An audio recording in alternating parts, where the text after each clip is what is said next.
Assalamualaikum warahmatullahi wabarakatuh. Selamat pagi, dokter penguji yang kami hormati. Perkenalkan, kami dari kelompok Koas 10.2 Klinik Darul Alkom Garut. Izin untuk mempresentasikan community project kami yang berjudul Pelatihan Santri Husada Pesantren Darul Alkom, di mana di sini ada anggota kelompok kami, yaitu ada Muhammad Fikri, Alia Ramatika, dan Tifadlia, Putri Mania, dan juga Zara Sinta Guanso. Izin dok untuk mempresentasikan hasil kerja kami. Oke, yang pertama yaitu untuk gambar profil daerah binaan atau kelompok sasaran, di mana Pusendok Pesantren Darul Arkom ini merupakan sebuah sekolah yang dibagi menjadi pesantren putra dan putri dari jenjang MTS hingga atau Madrasah Aliyah, di mana Pondok Pesantren Darul Arkom memiliki banyak sekali fasilitas, termasuk salah satunya adalah penunjang fasilitas kesehatan berupa klinik, yaitu Klinik Darul Arkom. Klinik Darul Arkom sendiri terletak di Kecamatan Cilawu, Kabupaten Garut, Jawa Barat, dengan berbagai fasilitas yang tersedia. Pasien di Klinik Darul Arkom mencapai angka 80-100 orang per hari, baik dari santri maupun dari masyarakat umum. Gambaran permasalahan umum daerah binaan, di mana kami telah melakukan scoring prioritas masalah dengan menggunakan metode urgensi, seriousness, dan growth dengan skala 1-5 untuk setiap poin, di mana untuk berbagai masalah yang didapatkan ini merupakan hasil diskusi dengan pihak pesantren dan juga klinik. Yang pertama yaitu adalah pelaporan hasil screening rutin santri kepada orang tua dengan total USG 11, kemudian pembelajaran manajemen risiko dengan total USG 13, unit kesehatan pesantren dengan total USG 12, dan keberlanjutan program santri husada dengan total USG 15, sehingga didapatkan bahwa program keberlanjutan santri husada merupakan permasalahan yang perlu untuk diatasi. Berikut gambaran faktor risiko penyebab masalah yang terjadi, yaitu adalah di mana penyebab permasalahan utamanya di Klinik Darul Alkom dan Pondok Pesantren Darul Alkom ini adalah belum adanya keberlanjutan mengenai program santri husada.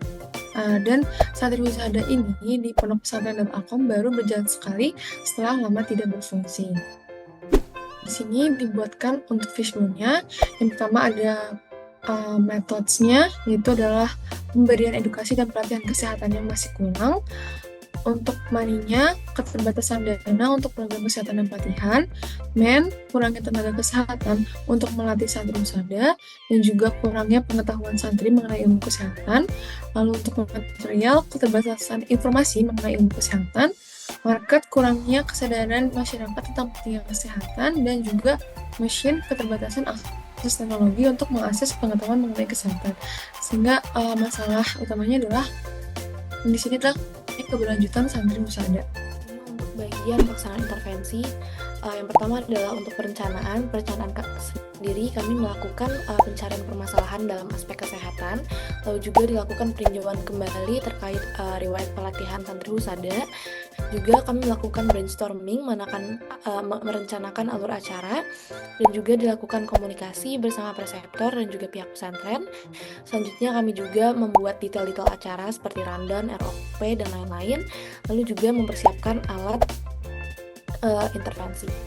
Lalu juga untuk input dari pelaksanaan intervensi terdapat waktu perencanaan persiapan program, ilmu mengenai penanganan dasar keadaan tersedak pada dewasa dan anak, serta penanganan dasar luka terbuka. Lalu juga ada alat-alat dan bahan yang dibutuhkan seperti berikut, dan juga tempat pelaksanaan serta biaya untuk pelaksanaan acara. Dan yang kedua, untuk aspek partisipan, peserta dari acara pelatihan ini adalah para santri yang terdaftar sebagai santri husada. Selanjutnya terdapat output berupa aspek aktivitas dan juga produk, dan juga ada outcome, yaitu yang pertama sebagai keberlanjutan pembentukan santri husada yang optimal dan mandiri.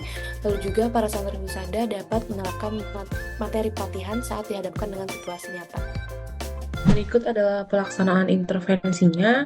Untuk tempatnya dilakukan di Pondok Pesantren Darul Arkom pada hari Jumat tanggal 22 November 2024. Dilaksanakan 2 sesi. Yang pertama yaitu pukul 9.15 sampai 11.30, dan yang kedua adalah pukul 12.15 sampai 17.15. Untuk target sasarannya yaitu santri pesantren Darul Arkom yang merupakan bagian dari santri husada, dan untuk bentuk kegiatannya itu adalah edukasi menggunakan metode group discussion. Ini merupakan rundown dari pelaksanaan intervensinya. Tadi yang putri dilaksanakan dimulai pukul 9.15 dan yang putra dimulai pukul 12.15. Dan berikut untuk hasil intervensinya sendiri, dari peserta kegiatan, total peserta sejumlah 66 orang, dengan santri putri sebanyak 34 orang dan putra 32 orang. Lalu untuk pretestnya sendiri, terdapat rata-rata dari pretest yaitu adalah 50,76 dan posesnya 90,8. Dimana skor ideal adalah 100 dan kita menghitung engagement score yaitu dalam persentase adalah 81,3%. Nah, skor engagement ini termasuk dalam kategori tinggi dan efektif. Baik, untuk outcome-nya, untuk kegiatan pelatihan santri Husada Pesantren Darul Arkom terkait penanganan buka terbuka dan tersedak itu ada 3. Untuk jangka pendeknya yaitu peningkatan pengetahuan dan keterampilan dasar yang diukur langsung menggunakan fase pretest dan posttest. Untuk jangka menengahnya, santri Husada mengedukasi santri lainnya terkait materi yang sudah diberikan. Lalu santri Husada mulai mengaplikasikan keterampilan mereka di lingkungan pesantren, seperti membantu teman sebaya atau menangani kondisi darurat sehari-hari. Untuk jangka panjangnya, yaitu pesantren memiliki unit kesehatan mandiri poskestren yang berfungsi secara aktif dan berkelanjutan. Lalu di sini terdapat dokumentasi dari sesi 1 Putri dan di sini terdapat dokumentasi dari sesi 2 Putra. Sekian presentasi dari kami, terima kasih.